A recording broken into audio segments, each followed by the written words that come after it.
சபரிமலைக்கு போயிட்டு ஊர் திரும்பும் போது நிகழ்ந்த கோர விபத்து.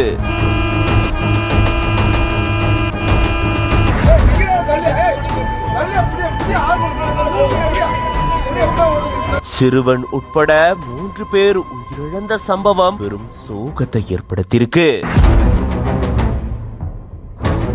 சபரிமலைக்கு போன வாகனமும் சபரிமலையிலிருந்து திரும்பி வந்த வாகனமும் மோதி விபத்துக்குள்ளாகி இருக்கு.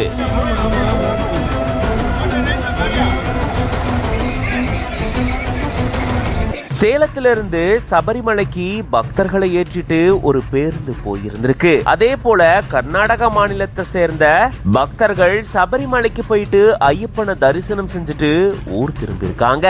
இந்த 2 வாகனமும் தேனி மாவட்டம் பெரியகுளம் பக்கத்தில் இருக்கக்கூடிய லட்சுமிபுரம் புறவழி சாலையில வந்துட்டு இருக்கும் போதுதான் எதிர்பாராததமா இந்த 2 பேருந்தும் நேருக்கு நேர் மோதி விபத்துக்குள்ளானதா கூறப்படுது. இதுல கர்நாடக மாநிலத்தை நோக்கி போயிட்டு இருந்த டெம்போ டிராவலர் பயணம் செய்த 9 ஐயப்ப பக்தர்கள், சேலத்திலிருந்து வந்த ஐயப்ப பக்தர்கள்னு சுமார் 23 பேர் பலத்த காயமடைஞ்சு சிகிச்சைக்காக தேனி அரசு மருத்துவமனையில சேர்க்கப்பட்டிருந்திருக்காங்க. இதுல சிகிச்சை பலனில்லாம 10 வயது சிறுவன் உட்பட 3 பேர் பரிதாபமா உயிரிழந்துட்டாங்க.